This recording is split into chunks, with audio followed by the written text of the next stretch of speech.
पान नंबर 32. कवितेचं नाव आहे विंचू चावला. कवी आहेत संत एकनाथ. उच्च दर्जाचे साहित्य निर्माण करणारे संत कवी आणि भारुडातून समाजाचे प्रबोधन करणारे समाजसुधारक म्हणून संत एकनाथांना ओळखले जाते. त्यांनी आपल्या लेखनातून वारकरी संप्रदायाचे तत्त्वज्ञान आणि आचारधर्म यांचा मानवतावादी दृष्टिकोनातून सातत्याने प्रसार केला. संत एकनाथांचे पूर्ण नाव एकनाथ सूर्यनारायण कुलकर्णी असे होते. त्यांचा जन्म इसवी सन 1532 मध्ये पैठण या ठिकाणी झाला असे मानण्यात येते. भानुदास, चक्रपाणी, सूर्यनारायण आणि एकनाथ याप्रमाणे त्यांची वंशपरंपरा आहे. नाथांचे घराणे पैठणच्या ऋग्वेदी देशस्थाचे होते. नाथांचे आईबाबा लहानपणीच वारले आणि त्यामुळे त्यांचे संगोपन त्यांचे आजोबा चक्रपाणी यांनी केले. पैठणच्या संस्कृत विद्येच्या माहेरघरात नाथांचे वास्तव्य असल्याने नाथांच्या मनावर पैठणच्या संस्कृतीचे संस्कार झाले. त्यातूनच एकनाथ मोठे बुद्धिमान आणि श्रद्धावान होते. तसेच भगवत भक्तीही त्यांच्या घराण्यामध्ये अनेक पिढ्यांची होती. तीच एकनाथांच्या ठिकाणीही अवतरली. त्यांनी चतुश्लोकी भागवत हा पहिला ग्रंथ रचला. त्यानंतर रुक्मिणी स्वयंवर हे आख्यानकाव्य लिहिले. तसेच ज्ञानेश्वरी या ग्रंथाची शुद्धप्रत त्यांनी तयार केली. त्याचप्रमाणे गवळणी, आरत्या, अभंग, भारुडे यांसारख्या विपुल काव्यरचनेतून लोकशिक्षणाचे कार्य त्यांनी अत्यंत प्रभावीपणे केले. जातीपातीचा भेद न मानता सर्वसामान्यांना त्यांनी आपल्या कार्यामध्ये सामावून घेतले.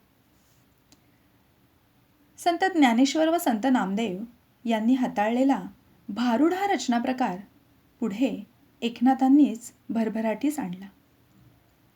विविध विषयांवर मनोरंजक रचना करून शेवटी आपल्या लक्षाकडे आकर्षित करून नकळत अध्यात्माचे उपदेश पाजणे या उद्देशाने संत कवींनी भारुडाची रचना केली.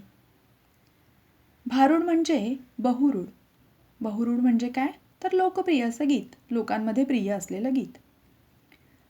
एकूणच आध्यात्मिक व नैतिक शिकवण देणारे मराठीतील रूपकात्मक नाट्यगीत म्हणजे भारुड असं म्हटलं जातं. 16व्या शतकातील राजकीय धार्मिक परिस्थिती, त्या काळातील समाजातील लोक, त्यांचे जीवन, समाजामध्ये रूढ असलेल्या प्रथा, परंपरा, साजरे केले जाणारे सण, उत्सव, त्याचप्रमाणे त्या काळामध्ये प्रचलित असलेले खेळ या साऱ्यांचे दर्शन भारुडातून घडते.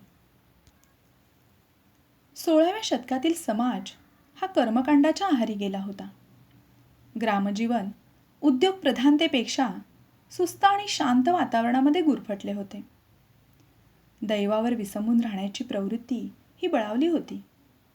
त्यातच राजकीय दास्य. आणि मग त्यामुळे अशा काळामध्ये समाजास एकत्र करून भागवत धर्माच्या छत्राखाली आणण्याचे कार्य हे नाथांनी केले. आणि यामध्ये त्यांच्या भारुडांना खूपच महत्त्व आहे. त्यांनी अतिशय सुगम व चटकन आकर्षित करून घेतील अशी भारुडे रचली. आणि त्यामुळेच भारुड म्हटले की एकनाथ महाराज असा ठसा जनमानसामध्ये उमटला गेला. संत एकनाथ महाराजांनी त्यांच्या भारुडातून संसारिकांना म्हणजेच जनसामान्यांना त्यांच्या नित्याच्या जीवनातील उदाहरणे देऊन पारमार्थिक नीतीची शिकवण त्यांनी जनतेला दिली. त्यांनी जवळपास 300 भारुडे रचली आहेत. त्यातील काही हिंदी भाषेतही आहेत. त्यामध्ये महालक्ष्मी, खंडोबा, अंबादेवी यांसारख्या देवदेवतांवर आधारित, तर वासुदेव, संन्याशी, वाघ्या मुरळी या देवतांच्या उपासकांवर आधारित, तर काही मुलगी, सासुरवास, नकटी अशा स्त्रीवर्गाच्या समस्यांवर आधारित भारुडेही लिहिली त्यांनी. त्याचप्रमाणे चोपदार, भालदार, माळी, डोंबारी अशा समाजातील कष्टकरी वर्गांवर आधारितही भारुडे त्यांनी लिहिली. तर जोहार, महार, महारेण, मांग अशा दलित वर्गावर आधारितही भारुडे त्यांनी लिहिली. आणि त्याचप्रमाणे अन्य विषयांवर म्हणजेच प्राणी, पक्षी, खेळ अशा वेगवेगळ्या विषयांवर आधारित भारुडे ही एकनाथांनी लिहिलेली होती.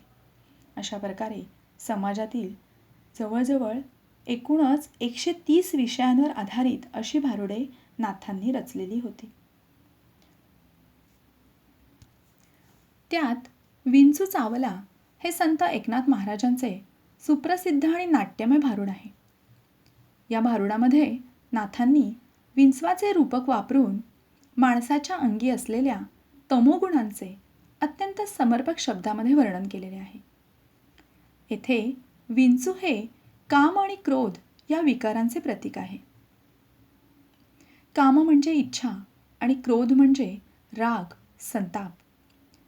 तर या कामक्रोधरूपी विंचवाने मानवाला दंश केला की त्याच्या मनामध्ये सर्व दुर्गुणांचा प्रवेश होतो आणि मग अशा वेळी माणूस विंचू चावल्याप्रमाणे बेभान आणि बेताल होतो, तो अविचारी बनतो. तर अशा भयंकर दंशावर तांत्रिक मांत्रिकाचे उपाय करण्यापेक्षा षड्रिपू म्हणजे माणसाच्या अंगी असलेले 6 विकार किंवा 6 वाईट गुण, काम, क्रोध, मद, मोह, माया, मत्सर हे माणसाचे षड्रिपू आहेत. तर अशा वेळी माणसाने षड्रिपूंना ताब्यात ठेवून सत्वगुणांचा स्वीकार करावा असे संत एकनाथ महाराज सांगतात. येथे त्यांनी अंधश्रद्धेवरही टीका केलेली आहे. कारण जर आपण त्या काळाचा विचार केला तर अंधश्रद्धा ही समाजामध्ये फार मोठ्या प्रमाणावर बोकाळलेली होती. म्हणजे जर त्या काळी साप किंवा विंचवाचा दंश झाला तर अशावेळी मांत्रिकाकडे नेलं जायचं आणि मग मांत्रिकाने अंगारा लावला की सापाचं किंवा विंचवाचं विष हे झटकन उतरतं, असं एक जनमानसामध्ये अशी अंधश्रद्धा होती. अलीकडे मात्र सारेच जण दवाखान्यामध्ये वगैरे नेतात. पण त्या काळी कसं होतं की एखादा मांत्रिक असेल की ज्याने अंगारा लावला तर सापाचं किंवा विंचवाचं विष उतरतं असं मानलं जायचं. आणि त्यामुळे त्याचंच म्हणजे आपण जर नाथांच्या अभंगरचनेची सगळी जर आपण उदाहरणं पाहिली तर त्याच्यामध्ये त्यांनी जनसामान्यांना रुचेल, पचेल म्हणजे त्यांच्याच भाषेमध्ये नित्याची अशी उदाहरणं देऊन त्यांनी अध्यात्माचं त्यांना उपदेश केलेला आहे. तर इथे ते काय म्हणतात की अंगारा लावायचाच असेल तर तो सत्वगुणांचा लावा. म्हणजेच सद्गुणांचा, चांगल्या गुणांचा जर आपल्या जीवनामध्ये प्रयत्नपूर्वक स्वीकार केला तर माणसाचे दुर्गुण हे आपोआप निघून जातील आणि मग माणसाचे जीवन हे आनंदी आणि सुखी समाधानी होईल, असा संदेश त्यांनी या रचनेतून दिला आहे.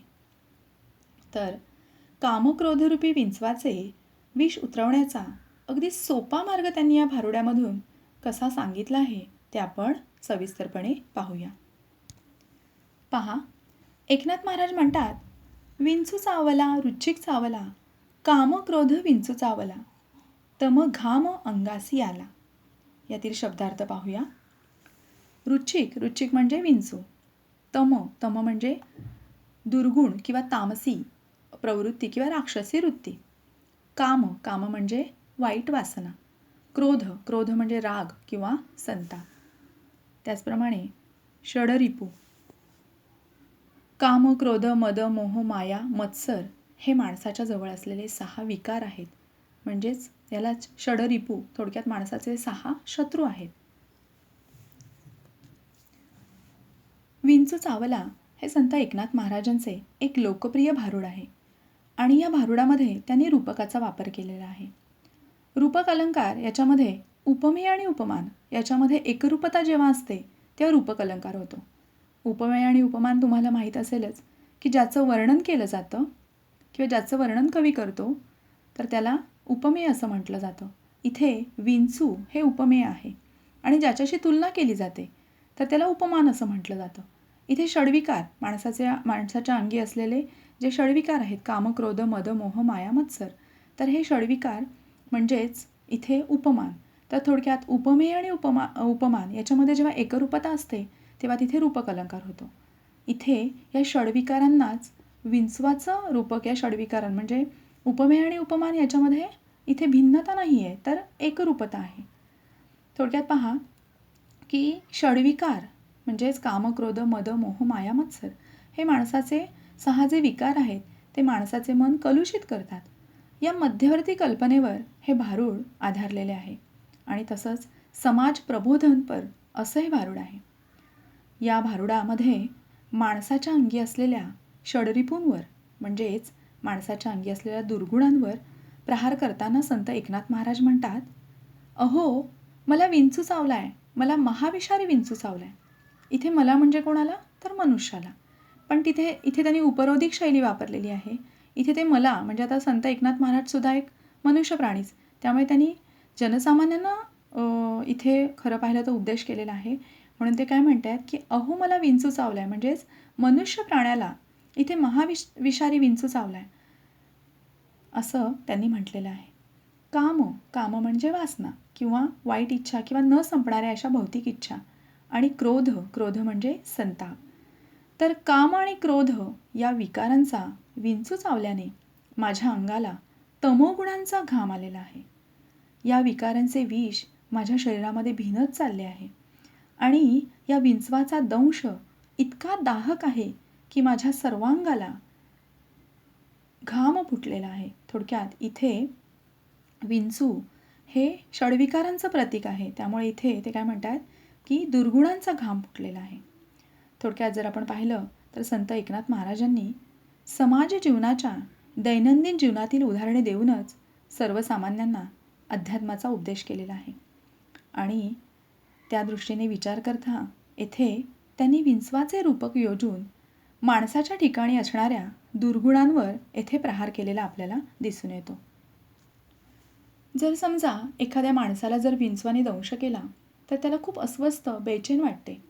त्याच्या जीवाची अगदी घालमेल होते. त्याच्या सर्वांगाला वेदना होतात.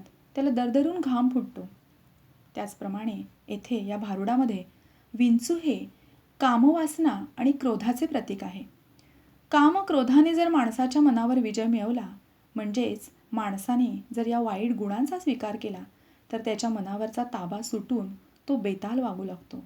की जसं विंचवाने दंश केला तर त्याच्या सर्वांगाची लाहीलाही होते, आग होते, वेदना त्याच्या सर्वांगाला होतात. तर त्याचप्रमाणे माणसाच्या मनाने म्हणजे माणसाने जर षड्रिपूंचा स्वीकार केला तर माणसाच्या मनावरचा ताबा सुटून तोही बेताल आणि अविचारी बनतो. थोडक्यात जर आपण पाहिलं की नाथांनी चराचर सृष्टीतील अनेक घटकांना त्यांनी भारुडामध्ये स्थान दिलेलं आहे आणि सृष्टीतील प्राण्यांनाही त्यांनी काव्यविषय बनवलेलं आहे.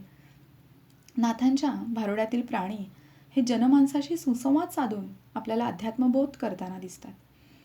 कामक्रोध यांची तुलना त्यांनी विंचवाच्या डंखाशी केलेली आहे की विंचवाचा डंख जेव्हा मनुष्याला होतो तेव्हा त्याला अगदी दरदरून घाम फुटतो, त्याला खूप बेचैन वाटते. तर तशीच अवस्था जेव्हा मनुष्याला काम, क्रोध किंवा अनिर्बद्ध अशा इच्छा, वासना हे विकार जेव्हा माणसाच्या मनामध्ये निर्माण होतात तर तेव्हा त्याची अवस्थाही अशीच होते. माणूस हा अविचारी बनतो. उदाहरणार्थ पहा की आजकाल आपल्याला वर्तमानपत्रामध्ये किंवा दूरदर्शनवरील बातम्यांमध्ये रोजच आपल्याला अशा काही वेगवेगळ्या स्वरूपाच्या बातम्या पाहायला मिळतात की प्रत्यक्ष मुलानेच बाबांचा खून केला आहे. तर ॲक्च्युली एवढी हीन दर्जाची कृती कशामुळे घडते, तर अतिरागामुळे. की माणसाला जर खूप राग आला तर त्याच्या मनावर ताबा राहत नाही. तो काय कसं करतोय, काय वागतोय हे त्याचंच त्याला कळत नाही. किंवा आपण अलीकडे स्त्रियांवर अत्याचाराचे प्रसंग अगदी रोज आपल्याला ऐकायला किंवा वाचायला वर्तमानपत्रामध्ये मिळतात. तर हे कशामुळे होत आहे, वाईट वासनेच्या आहारी जाऊनच स्त्रियांवर असे अन्याय अत्याचार केले जातात. तर थोडक्यात सांगायचं काय की माणूस हा षड्रिपूंच्या जर आहारी गेला, त्याने काम, क्रोध, मद, मोह, माया, मत्सर या 6 विकारांचा जर स्वीकार केला किंवा या षड्रिपूंच्या ह्या वाईट गुणांच्या जर माणूस आहारी गेला तरच तो काय होतो की दुर्गुणी बनतो, म्हणजेच वाईट प्रवृत्तीचा बनतो. तर इथे या विकाररूपी दुर्गुणांना तमघाम, की जसं विंचू चावला की माणसाच्या अंगाला सर्वांगाला घाम फुटतो, त्याच्या अंगाची लाहीलाही होते. तर तसंच या वाईट गुणांचा स्वीकार केला की माणूस हा अविचारी बनतो. त्यामुळे इथे ह्या घामाला तमघाम म्हणजे वाईट प्रवृत्तीचा घाम किंवा वाईट गुणांचा स्वीकार थोडक्यात. तर असा समर्पक शब्द असा इथे आपल्याला योजलेला दिसून येतो. एकूणच सर्वसामान्यांना समजेल असं विंचवाचं रूपक घेऊन मोठा आध्यात्मिक विचार येथे संत एकनाथांनी सर्वसामान्य जनांना समजावलेला आपल्याला दिसून येतो.